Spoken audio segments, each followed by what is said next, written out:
Good morning everyone!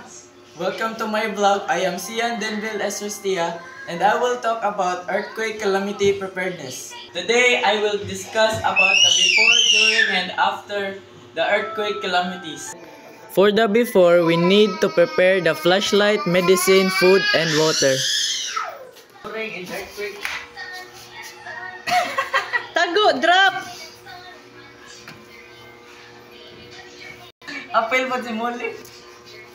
For the during, we need to find a place to hide and apply the 3 earthquake drills like the duck, cover, and hold.